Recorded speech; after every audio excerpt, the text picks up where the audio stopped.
তেখেতক ধৰ্মজতা উত্তোলন কৰিবলৈ আমি অনুৰোধ জনাইছোঁ।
আজি 1976 চনতে প্ৰতিষ্ঠা লাভ কৰা গণেশনগৰ ৰাজহুৱা বৰনামঘৰৰ 49 বছৰ এদিন। সেয়ে আমি সোণালী বৰ্ষ প্ৰথম দিন হিচাপে আমি উদযাপন কৰিবলৈ লৈছোঁ। এই উদযাপন কৰাৰ এই দিনটোৰ লগতে সমান্তৰালভাৱে ভাদমহীয়া নাম মাহেকীয়া হিচাপত গণেশনগৰ ৰাজহুৱা বৰনামঘৰত অনুষ্ঠিত হয় আৰু সেই নামৰ আজি সমান্তৰালভাৱে আমি কাৰ্যসূচী আমি হাতত লৈছোঁ। এই কাৰ্যসূচীৰ পুৱা 5:30 বজাত উষা কীৰ্তন, 6 বজাত খোল প্ৰসংগ আৰু 7:10 সেই সময়তে আমাৰ সোণালী জয়ন্তী বৰ্ষৰ শোভাযাত্ৰা আৰম্ভ হৈছে। 8 বজাত সমাপ্ত হোৱা শোভাযাত্ৰাত অংশগ্ৰহণ কৰা সকলো আই বাপসকল ধৰ্মধ্বজা উত্তোলন থলীত সমবেত হোৱাৰ লগে লগে আমাৰ উদযাপন সমিতিৰ সভাপতি মাননীয় দাসুৰাম কলিতাদেৱে ধৰ্মধ্বজা উত্তোলন কৰে। ধৰ্মধ্বজা উত্তোলন সমাপ্ত হোৱাৰ লগে লগে শ্ৰদ্ধাঞ্জলি অনুষ্ঠান আৰম্ভ হয়। এই ৰাজহুৱা বৰনামঘৰ ভাগ 76 চনতে প্ৰতিষ্ঠা কালৰ পৰা যিসকল ধৰ্মপ্ৰাণ আই বাপসকল জড়িত আছিল, তেখেতলোকৰ যি অৱদান আছিল, সেই অৱদানৰ কৃতজ্ঞতা স্বৰূপে আজি আমি শ্ৰদ্ধাঞ্জলি অনুষ্ঠানটো উদযাপন কৰিছোঁ। আৰু শ্ৰদ্ধাঞ্জলি অনুষ্ঠান ভাগ 9 বজা প্ৰায় 9:30 বজালৈ চলিছিলে আৰু 10:20 মানৰ পৰা আমাৰ প্ৰসংগ, নাম, পাঠ।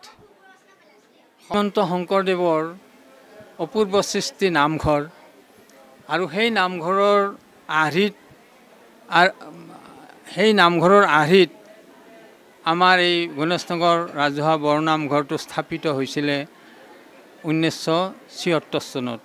তেতিয়া আমাৰ একেবাৰে হেৰেঙা বসতি আৰু সেই হেৰেঙা বসতিৰ যিখিনি আছিল কম সংখ্যক মানুহ, তেখেতসকলৰ তেতিয়াই মনলৈ আহিছিল যে এটা নামঘৰ লাগে আৰু তেখেতসকলে সেই মৰ্মে আৰম্ভ কৰিছিলে আৰু বৰ যত্ন সহকাৰে নামঘৰটো লালন পালন কৰি ইয়াত সদায় আমাৰ বৃহস্পতিবাৰে নাম প্ৰসংগ হয় আবেলি মহিলাসকল আৰু ৰাতি পুৰুষসকলৰ হয়।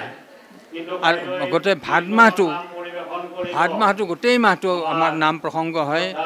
ঠিক তেনেকৈ দিনত মহিলাসকলক, ৰাতি পুৰুষসকলক, এনেকৈ ধৰি চলি আজি 50 বছৰ ভৰি দিলে আজি 50 বছৰ ভৰি দিলে গণেশ নগৰ ৰাজহুৱা বৰনামঘৰ আৰু সেই উপলক্ষে আজিৰ পৰা সোণালী জয়ন্তী বৰ্ষৰ কাৰ্যসূচী আমি আৰম্ভ কৰিছোঁ। সোণালী জয়ন্তী বৰ্ষ হিচাপে গোটেই বৰ্ষটো বিভিন্ন কাৰ্যসূচী লোৱা হ'ব। আজি এটা প্ৰথম কাৰ্যসূচী। আজি প্ৰথম কাৰ্যসূচী হিচাপে ৰাতিপুৱা 5:30 বজাৰ পৰা উষা কীৰ্তন, তাৰপিছত 6:30 বজাৰ পৰা গণেশ নগৰ ৰাজহুৱা বৰনামঘৰৰ যি বৈশিষ্ট্য তাৰ বিষয়ে দুটামান কথা মই ইয়াতে ক'বলৈ ওলাইছোঁ।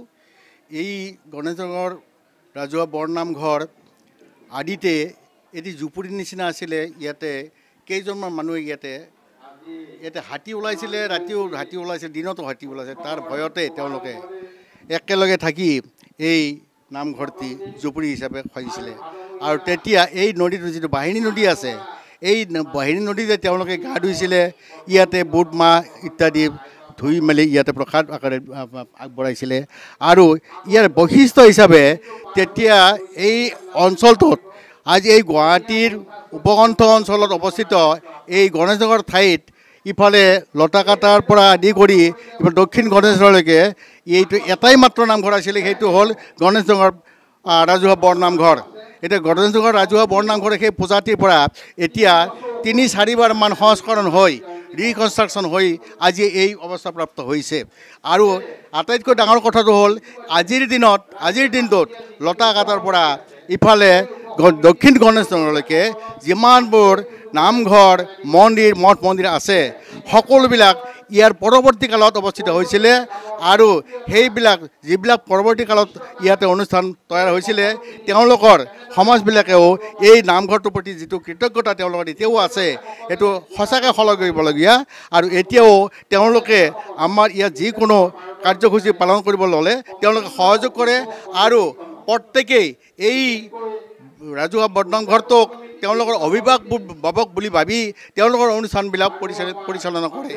আৰু ইয়াৰে বৈশিষ্ট্য আনহাতে অন্যফালে বিশেষ বৈশিষ্ট্য আছে। ইয়াতে যিসকল নামাচাৰ্য পাঠাচাৰ্য ইয়াতে আমাৰ